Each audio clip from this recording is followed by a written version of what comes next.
I have a plan for world peace. First, each of the 8 most commonly spoken languages will all add one word. One of the less common languages will contribute one word, and one of the least spoken languages will contribute a word. Then all 10 of those words will be adopted by all the language groups worldwide. That way, at the end of the year, they'll all be adopted and everyone will know exactly what they mean in every language. They'll be exactly the same.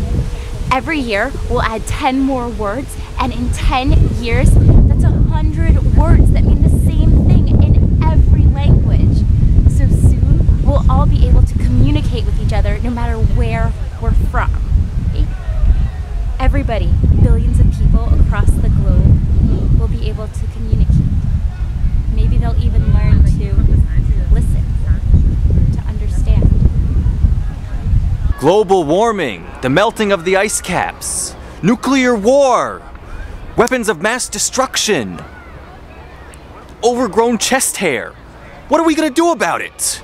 I know what I'm gonna do about it. I'm gonna go to my Netflix queue and download The Godfather. Haven't seen it in so long. What are you gonna do about it? What if greed went out of fashion? What if greed became something ugly and shameful?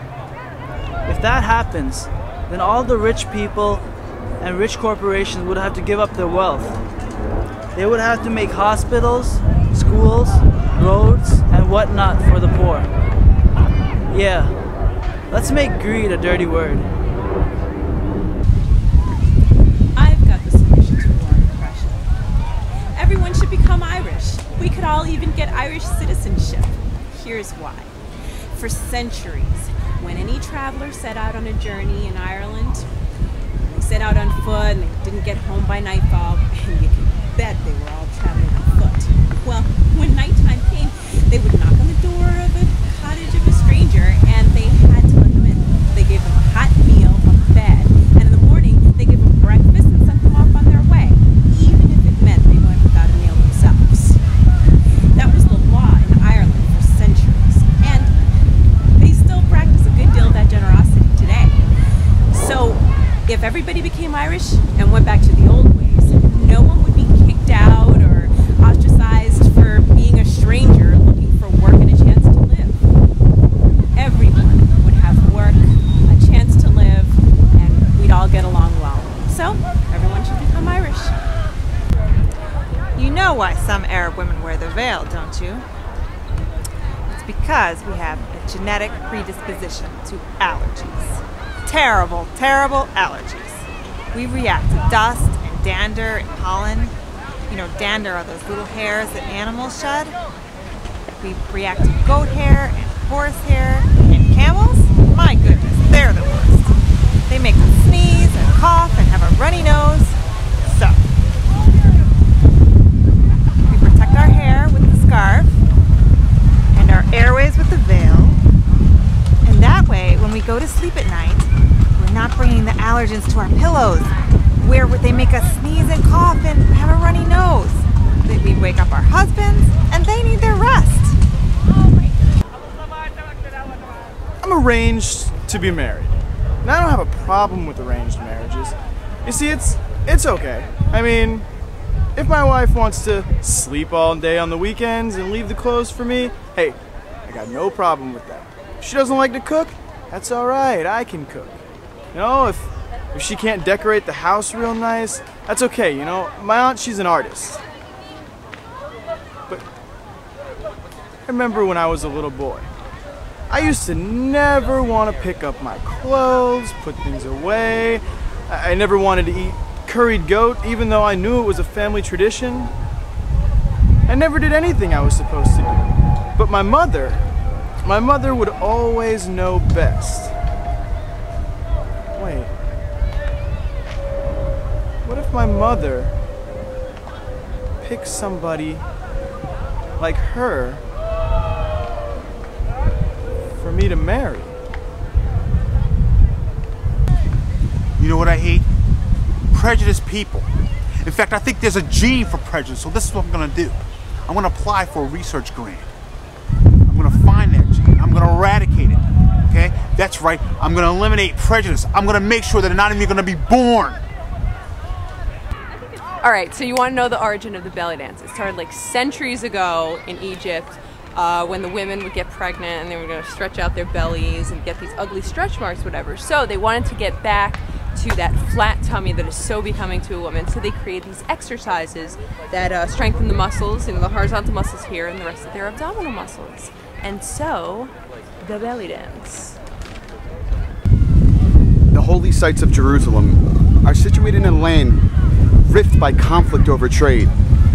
Once it was trade of spices, now it's oil, more precious than gold, and natural gas. I mean, how could we share these sites and these regions that are so militarized over our natural resources? I guess there's only one solution: moving to neutral territory, one without natural resources.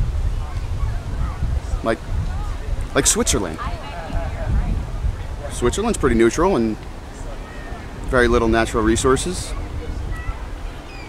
The only problem is getting all those big buildings up those steep hills. No, we need a land that's relatively flat and easily accessible by boat.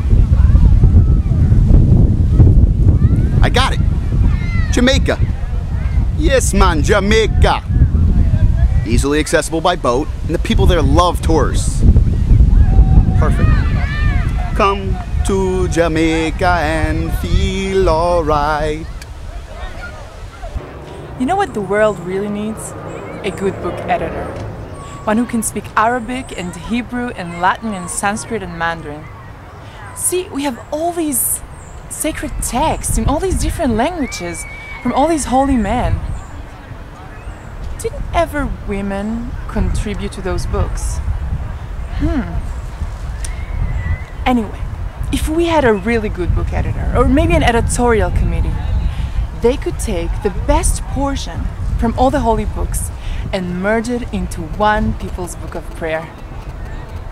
The book for all God's children. And then they would give it out to every church and school and village around the world. And someday, every child would know that the path to enlightenment is not the secret knowledge of one special prophet. Truth is an equal opportunity enlightenment. You know how a really good joke just kind of explodes in your tummy? You know how it makes you laugh really hard or even can make you roll on the ground and turn red in the face? Well, jokes are really powerful explosives because they point out the inconsistencies and the absurdities in our own beliefs. They knock us out of our daily concerns and they throw us into a whole new perspective on life. Just like bombs can. I think we should spend part of every day throwing little joke bombs at each other. To make fun of ourselves, because maybe if we didn't take ourselves and even some of our beliefs so seriously all the time, maybe if we question what those qualities are that make us think that we are better than some other group, then maybe we wouldn't hate so much either.